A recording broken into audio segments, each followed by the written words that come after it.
Hi hello friends, எல்லோருக்கும் வணக்கம். நம்ம கிரியேட்டிவ் லைஃப் ஸ்டைல் சேனலை சப்ஸ்கிரைப் பண்ணாதவங்க சப்ஸ்கிரைப் பண்ணிக்கோங்க. அப்போ தான் நாங்கள் போடுற வீடியோ உங்களுக்கு உடனுக்குடனே வந்து சேரும். சரி, வாங்க மக்களே, வீடியோக்குள்ளே போகலாம். இப்போ நான் எங்கே வந்திருக்கேன்னு பார்த்தீங்கன்னா, காஷ்மீர் ட்ரிப்பில் ஒரு அழகான இடத்துக்கு தான் வந்திருக்கோம். சொர்க்கம்னு சொல்லலாம், அவ்வளோ அழகாக இருக்குது. நீங்களும் காஷ்மீரை வந்து சுற்றி பார்க்கணுன்னு நினச்சிங்கன்னா இந்த வீடியோவை ஸ்கிப் பண்ணாமல் கடைசி வரைக்கும் பாருங்கள். அப்போ தான் நான் என்ன சொல்ல வரேன்றது உங்களுக்கு புரியும். அது மட்டும் இல்லாமல் காஷ்மீரில் எந்தெந்த இடத்த சுற்றி பார்க்கணுன்னு சொல்லுவேன். கடைசி வரைக்கும் பாருங்கள். இந்த வீடியோவில் நீங்கள் என்ன தெரிஞ்சுக்க போகிறீங்கன்னா, டூரிஸ்ட் பிளேஸ் எங்கெங்கே இருக்குது, நீங்கள் எப்போ வரணும், யாரோட கைட்லைனில் சுற்றி பார்க்கணும், நீங்கள் எத்தனை நாள் ட்ரிப்புக்கு பிளான் பண்ணணும், நீங்கள் எந்த சீசனில் வரணும் அப்படின்றது எல்லாம் இந்த வீடியோவில் சொல்லியிருக்கேன். இதில் மொத்தம் 3 சீசன் இருக்குது. அது என்னென்ன சீசன் பார்த்தோம்னா, spring season, atom season or winter season. இந்த 3 சீசனில் வந்து மேக்ஸிமம் எல்லாருமே டூரிஸ்ட்டுங்க இந்த டைமில் தான் வந்து சுற்றி பார்ப்பாங்க. ஸ்ப்ரிங் சீசன், இந்த சீசன் மார்ச் டு ஏப்ரல். இந்த சீசன் காஷ்மீர் மொத்தமே பூக்கள் பூத்து குலுங்குற மாதம்னு சொல்லுவாங்க. பார்க்கவே அவ்வளோ அழகாக இருக்கும். காஷ்மீர் வேலியை பொறுத்த வரைக்கும் நிறைய பூக்கள் பூத்து குலுங்குற மரங்கள், செடி கொடிகள் பார்க்கவே ரொம்ப அழகாக இருக்கும். மொத்தத்தில் மார்ச் ஏப்ரல் பூக்கள் நிறைந்த ஒரு சொர்க்கத்திற்கு வந்த மாதிரி ஃபீல் பண்ணுவீங்க. ஸோ இது வந்து ஸ்ப்ரிங் சீசன். அடுத்து வந்து ஆட்டம் season. Atom season September to October. இந்த மாதத்தில் தான் அங்கே உள்ள மக்களும் சந்தோஷமாக இருப்பாங்க. நம்மள மாதிரி டூரிஸ்ட்டு போகிற மக்களும் ரொம்ப ஹாப்பியாக இருப்பாங்க. ஏன்னா அங்கே உள்ள மக்கள் அந்த டைமில் மட்டும்தான் ஆப்பிள்லாம் அறுவடை செஞ்சு மார்க்கெட்டுக்கு கொண்டு போகணும், நல்ல ஒரு இன்கமும் வரும். நம்மள மாதிரியான டூரிஸ்ட்டுங்க எல்லோருக்கும் அந்த மாதத்தில் தான் அங்கே போகணும்னு நினைப்பாங்க, ஆசையும் படுவாங்க. ஏன்னா அந்த மாதத்தில் மட்டும்தான் ஆப்பிள் தோட்டத்தில் ஆப்பிள்கள் நிறைந்து இருக்கும், மரங்கள் ஃபுல்லாக ஆப்பிளாகவே இருக்கும். அந்த இடத்த விட்டு வர்றதுக்கு உங்களுக்கு மனசே வராது. ஏன்னா அவ்வளோ அழகாக இருக்கும் பார்க்குறதுக்கு. பாருங்கள் எப்படி இருக்குன்னு மட்டும். அது மட்டும் இல்லாமல் நமக்கு தேவையான ஆப்பிளை நேரடியாக அவங்கக்கிட்டே வந்து கம்மி ரேட்லேயே வாங்கிக்கலாம். இங்கே சீப் அண்ட் பெஸ்ட்டில் கிடைக்கும். உங்களுக்கு தேவையான ஆப்பிளை நீங்களே மரத்தில் இருந்து பறிச்சுக்கலாம். உங்களுக்கு எந்த மாதிரி வேணுமோ அந்த மாதிரி பறிச்சுக்கலாம். மரத்துக்காரர்கிட்ட நீங்கள் சொல்லிவிடுங்க, இந்த மாதிரி எனக்கு கம்மி ரேட்டில் கொடுங்க அப்படின்னு சொல்லி கண்டிப்பாக கொடுப்பாங்க. அது மட்டும் இல்லாமல் எல்லா மரத்து இலைகளும் கோல்டன் கலரில் காய்ச்சி.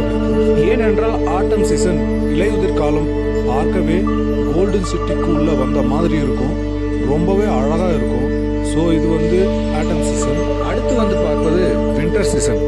Winter season December to January. இந்த சீசன் வந்து வின்டர் கார்பெட்னு சொல்லுவாங்க. ஏனென்றால் காஷ்மீர் மொத்தமே பனிமழையால் மூடப்பட்டிருக்கும். எங்கே பார்த்தாலும் வெள்ளை நிறமாக இருக்கும். பார்க்கவே அவ்வளோ அழகாக இருக்கும். எல்லோருமே இந்த டைமில் தான் போகணும்னு ஆசைப்படுவாங்க. இந்த வின்டர் சீசனில் காஷ்மீர், இமாச்சல் இந்த மாதிரியான இடத்துல மட்டும்தான் பார்க்க முடியும் இந்த மாதிரி பனி மட்டும். நம்ம இந்தியாவில் வந்து இந்த மாதிரி 2 இடத்துல தான் இருக்குது. ஸோ இந்த மாதிரி இடத்தெல்லாம் வந்து லைஃப்பில் ஒரு டைமாவது வந்து பாருங்கள். பார்க்கவே ரொம்ப அழகாக இருக்குது. அடுத்தது பிளானிங். காஷ்மீர் ட்ரிப்புக்கு மொத்தம் எத்தனை நாள் வரணும் அப்படின்னு பார்த்தோம்னா 6 to 8 days. அடுத்தது ஃப்ளைட் டிக்கெட்ஸ் அண்ட் ப்ரைஸஸ். சென்னையிலிருந்து ஸ்ரீநகர் 11,000 16,000 வரையும் இருக்குது. அதுவே 1 மந்த்துக்கு முன்னாடி நம்ம பண்ணலாம். ஏன்னா சீசன் டைம்ன்றதுனால நிறைய பேர் டிக்கெட் புக் பண்ணுவாங்க. அதனால் ப்ரைஸஸ் வந்து அதிகமாக நிறைய சான்சஸ் இருக்குது. அதனால் நம்ம முன்னாடியே பண்ணுறது நமக்கு நல்லது. மேக்ஸிமம் ப்ரைஸ் தான் இருக்கும். 3 இல்லை 2 மாதத்துக்கு முன்னாடியே டிக்கெட் பண்ணால் நல்லாயிருக்கும். முக்கியமாக ஒன்று தெரிஞ்சுக்கோங்க, நம்ம சவுத்துலேருந்து போகிற ஃப்ளைட்ஸு எதுவுமே டைரெக்டாக ஸ்ரீநகர் போகாது.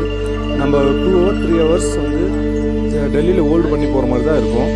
அதுக்கு மேலே ஹோல்டு பண்ணுற மாதிரி இருந்துச்சுன்னா நீங்கள் அதை அவாய்ட் பண்ணுறது நல்லது. நம்ம காஷ்மீர் வரணுன்னாவே ஸ்ரீநகர் வந்து தான் வரணும். நெக்ஸ்ட்டு வந்து நம்ம எங்கே சுற்றி பார்க்கணுன்னு பார்த்தீங்கன்னா, முக்கியமான பிளேசஸ் மட்டும் சொல்கிறேன். ஃபஸ்ட்டு வந்து ஸ்ரீநகர், குல்மார்க், சோனமார்க், பஹல்காம். ஸ்ரீநகர்னு பார்த்தோம்னா டால் லேக், அதை சுற்றி தான் எல்லா டூரிஸ்ட் ஸ்பாட்டும் இருக்குது. வெதரை கம்பேர் பண்ணும்போது மற்ற இடத்த விட, அதாவது குல்மார்க்கு, சோனமார்க்கை விட இந்த இடத்துல கொஞ்சம் நார்மலாக தான் இருக்கும். டிராஃபிக்னு பார்த்தோம்னா இங்கே அவ்வளோ டிராஃபிக்லாம் கிடையாது. நம்ம ஒரு நாள்லேயே வந்து சுற்றி எல்லாத்தையும் பார்த்துடலாம். நெக்ஸ்ட்டு வந்து சோனமார்க். ஸ்ரீநகர்லேருந்து நார்த் ஈஸ்ட் டைரக்ஷனில் இருக்குது. 2 to 2.5 hours ஆகும். போகிற வழி எல்லாம் சூப்பராக இருக்கும், பார்க்குறதுக்கு அவ்வளோ அழகாக இருக்கும். சோனாமார்க் போனீங்கன்னா ரொம்ப குளிராக இருக்கும். வாங்க சோனாமார்க் பிளேஸை பார்க்கலாம். எவ்வளோ அழகாக இருக்குது பாருங்கள். மொத்தமாக பார்க்குறதுக்கு அவ்வளோ சூப்பரான ஒரு பிளேஸ் இது. ஒரு டூரிஸ்ட்டுக்காக மெயின் பிளேஸ் இது. பார்க்குறதுக்கு அவ்வளோ அழகாக இருக்கும். இந்த மாதிரியான பிளேஸில் நீங்கள் பார்த்துருக்கீங்களான்னு கமெண்டில் பதிவு பண்ணுங்கள். அவ்வளோ அழகாக இருக்குது. ஒரு லைஃப்பில் வந்து ஒரு டைமாவது வந்து இங்கே பாருங்கள். அவ்வளோ. அடுத்து வந்து குல்மார்க். குல்மார்க் வந்து ஒரு சூப்பரான பிளேஸு, ஒரு ரொம்ப ஃபேமஸான பிளேஸ் இது. இந்த இடத்துல வந்து கண்டோலா ரைடர்லாம் போகும். கண்டோலா ரைடர்லாம் என்னென்னா ரோப் கார்ஸ்லாம் அங்கே நிறைய போகும். ஒரு மலையிலேருந்து இன்னொரு மலைக்கு செம்மையாக அங்கே பார்க்குறதுக்கு. ஃபுல்லாக வந்து மலையில் வந்து கிராஸ் பண்ணி போகும்போது ஃபுல்லாக நம்ம ஐஸ் கட்டி மலையில் பார்க்கலாம். அவ்வளோ அழகாக இருக்கும் பார்க்குறதுக்கு. ஒரு சொர்க்கமே வந்து பார்க்குற மாதிரி இருக்குங்க. அவ்வளோ அழகாக இருக்கும். சூப்பரான பிளேஸு. நீங்களும் காஷ்மீர் வந்தால் கண்டிப்பாக குல்மார்க்கு, சோனமார்க் இந்த இடத்துல வந்து கண்டிப்பாக வந்து பாருங்கள். பார்க்குறதுக்கு அவ்வளோ அழகாக இருக்கும். நெக்ஸ்ட் வந்து நம்ம பால்கம் பார்க்கலாம். பால்கம் சவுத் ஈஸ்ட் டைரக்ஷனில் இருக்குது. 2 hours ட்ராவல் பண்ணணும் ஸ்ரீநகர்லேருந்து. பால்கம் போகிற வழியெல்லாம் ரொம்ப சூப்பரான ஒரு இடம். போகிற வழியெல்லாம் ஆப்பிள் தோட்டங்கள்லாம் இருக்கும். கொத்து கொத்தாக ஆப்பிளில் காய்ச்சிருக்கும். பார்க்குறதுக்கு அவ்வளோ அருமையாக இருக்கும். இந்த இடத்த வந்து ஒரு 2 நாள் தங்க வேண்டியதாக இருக்கும். ஏனென்றால் அங்கே வந்து நிறைய இடங்கள் இருக்குது சுற்றி பார்க்க. ஸோ இந்த காஷ்மீரில் இந்த